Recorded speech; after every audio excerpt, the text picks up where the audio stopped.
Battlefield Labs is about to change everything. You're not getting clickbaited. My name is Ace. Welcome back to another video. David Sirland on Battlefield Labs private Discord. If you are not aware, the people on Battlefield Labs, the playtesters, they have their own Discord, and sometimes somebody leaks a couple of screenshots here and there on Telegram or on Reddit, and this is one of those situations. So what DICE developer David Sirland has said, this is the lead producer of DICE, and from what I can see on the Battlefield Labs Discord leaks, he's also the core game designer as well, and by core game it seems core combat. So he says, we are asking for specific testing of combat pacing and as new players as well.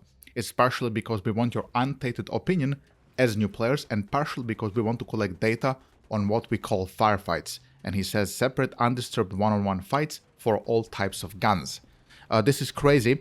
I understand his need to get feedback from new players. I think new player feedback is very important because it is not generally jaded like most of us. For example, I mean, you can see what's happening on Reddit, the civil war over movement and the recoil and all the other things. In my opinion, these are all very strong opinions, but they're opinions coming from Battlefield so-called veterans and, you know, people who are a little bit jaded, I would say. And fresh new opinions come from people who maybe never played Battlefield or started Battlefield with super late titles like, you know, Battlefield 2042. I mean, unfortunately for them, of course. But he wants untainted opinions. And I think when you have a new player telling you, oh, hey, I really like that map, or hey, I don't know, the shotgun feels overpowered, maybe you take his feedback a little bit differently than you would take somebody who has, I don't know, 10,000 hours in Battlefield 3 like I do, who's going to tell you shotguns are not overpowered. Perhaps he can maybe understand, okay, if a new player says that a shotgun is overpowered, maybe the shotgun just does too much damage at range and it's way too easy to kill people with it for, you know, experienced players who use shotguns for a while. So if we reduce the range, then the newer players are not going to get one-shotted by it from across the map anymore. This is just one very crude example of what I'm speaking about when they're looking for new player feedback. Anyway, let's move on to what more he said. Tigger continues, it is pretty shallow at the moment, he's implying the firefights we just spoke about, because this is what pre-alpha testing can truly get us valuable data on. We'll go much deeper as we move forward into developer quality metrics, hitting alpha, beta, and etc. Okay, so he thinks it's pretty shallow at the moment what we were shown. And I kind of have a problem with this because I felt the same in Battlefield 2042 pre-alpha test that I played about a year before the game came out. I never understood why they let us test super outdated builds that have nothing to do with the current progress they're in. You know, why am I testing a shotgun or an M16, for example, just a random example, when the gun is completely different in the next build you updated? I never understood that philosophy of game development unless they're, you know, contractually obliged to EA to not show the latest product, to, you know, not disappoint the investors or whatever the hell corporate shit there is attached to it. But from, you know, a gamer perspective, you know, it does feel a bit odd. Why am I testing some outdated crap when you clearly progressed much further than that? And he continues, if you spend a bunch of hours in the pre-alpha forming detailed opinions, we'd be wasting your time. He says, quite frankly, because many things will change before we reach alpha. I think the next patch will show just how much things change in a short amount of time. And thus you'd have to start over of sorts each larger patch for a while still, he says. It's a bit oddly worded, but this is literally what he says.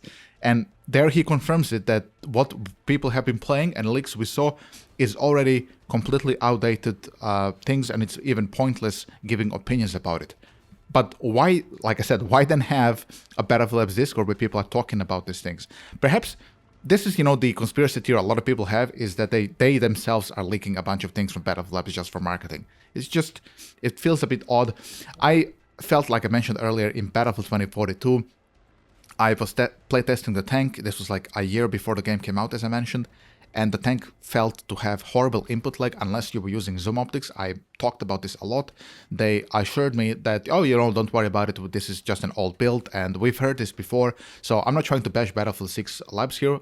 I liked what I saw, of course I did.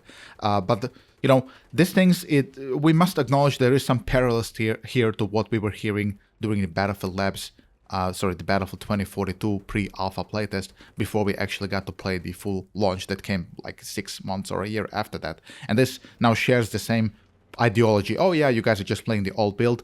You know, we've heard this before.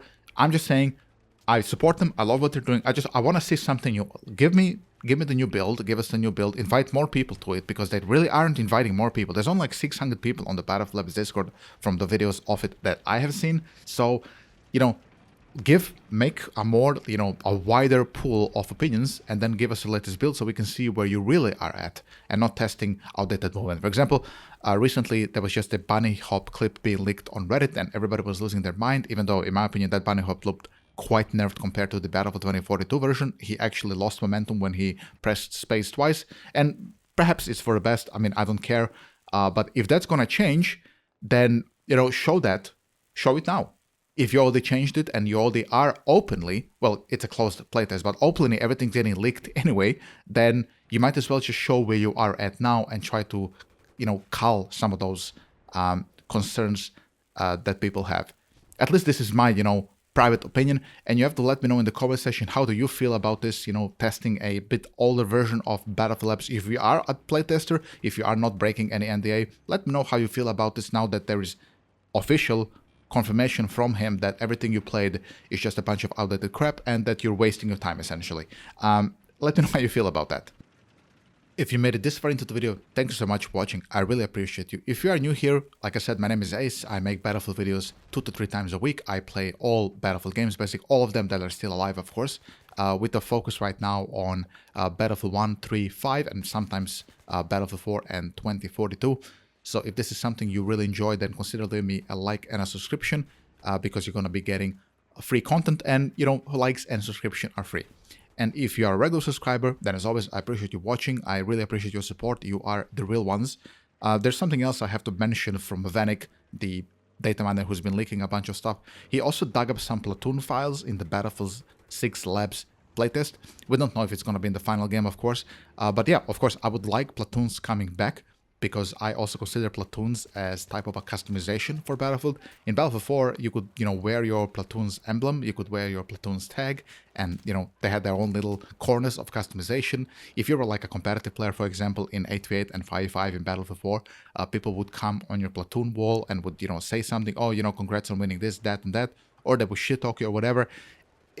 I'm just saying all of that boosts Google Trends of Battlefield. You'll be shocked how much Platoons have boosted Battlefield 4's popularity. Imagine Battlefield 4 without Platoons and, everybody not having their little corners. This was, before Discord, and it was just TeamSpeak and all the other outdated crap today.